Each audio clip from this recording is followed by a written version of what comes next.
केंद्र की मोदी सरकार मंगलवार को संसद में अपने खिलाफ दूसरे अविश्वास प्रस्ताव का सामना करेगी। यह मोदी सरकार के दूसरे कार्यकाल का पहला अविश्वास प्रस्ताव है, लेकिन इस दौरान सभी की नजरें कांग्रेस नेता राहुल गांधी पर होगी, जो मंगलवार को अविश्वास प्रस्ताव पर होने वाली चर्चा में हिस्सा लेंगे। यह देखना दिलचस्प होगा कि राहुल गांधी मणिपुर हिंसा को लेकर संसद में क्या कहते हैं। वह हिंसाग्रस्त राज्य का जुलाई में दौरा कर चुके हैं। केंद्र की मोदी सरकार के खिलाफ 2018 में पहला अविश्वास प्रस्ताव लाया गया था। इस प्रस्ताव पर चर्चा के दौरान राहुल गांधी ने अचानक ही पीएम मोदी के पास जाकर उन्हें गले लगा लिया था। इस दौरान ज्योतिरादित्य सिंधिया को देखकर आंख मारने का वाक्य भी हुआ था, जिन्होंने खूब सुर्खियां बटोरी थी। राहुल गांधी 2019 के उनके एक बयान की वजह से उनकी संसद सदस्यता 4 महीने पहले 24 मार्च को रद्द कर दी गई थी, लेकिन सुप्रीम कोर्ट की ओर से सजा पर रोक लगाए जाने के बाद सोमवार की उनकी सदस्यता बहाल कर दी गई। राहुल गांधी की सदस्यता 24 मार्च को निरस्त कर दी गई थी। सूरत कोर्ट ने मोदी सरनेम मामले में मानहानि का दोषी करार दिया था। इसमें उन्हें 2 साल की सजा सुनाई गई थी। कानून 2 साल या उससे ज्यादा की सजा होने पर जन प्रतिनिधि की सदस्यता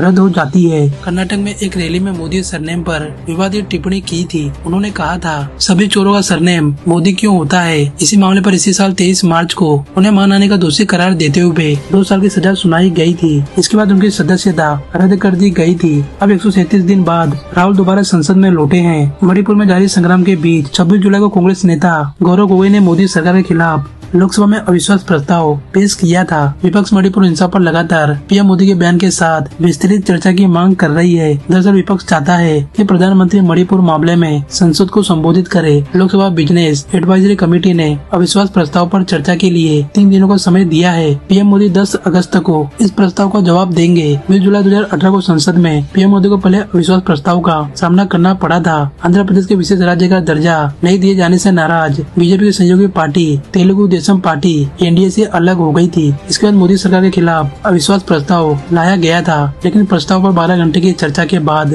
मोदी सरकार ने 199 वोटों से अविश्वास प्रस्ताव को हरा दिया था। इस दौरान बीजेपी की अगुवाई में एनडीए गठबंधन को 325 वोट मिले थे, जबकि इस प्रस्ताव के पक्ष में विपक्ष को सिर्फ 126 वोट ही मिले थे। अब 2023 में मोदी सरकार एक बार फिर अविश्वास प्रस्ताव का सामना करने के लिए तैयार है। लोकसभा में अविश्वास प्रस्ताव पर चर्चा दोपहर 12 बजे शुरू होगी और शाम 7 बजे तक जारी रहेगा। 10 अगस्त तक चर्चा तय समय के हिसाब से होगा। 10 अगस्त को हुई चर्चा के आखिरी दिन पीएम मोदी शाम 4 बजे अविश्वास प्रस्ताव पर जवाब देंगे। 9 अगस्त को केंद्रीय गृह मंत्री अमित शाह इस चर्चा में हस्तक्षेप कर सकते हैं। कांग्रेस नेता राहुल गांधी मंगलवार को संसद में मोदी सरकार के खिलाफ पेश किए गए अविश्वास प्रस्ताव पर होने वाली चर्चा में हिस्सा लेंगे और दोपहर लगभग 12 बजे लोकसभा में अविश्वास प्रस्ताव पर बोलेंगे।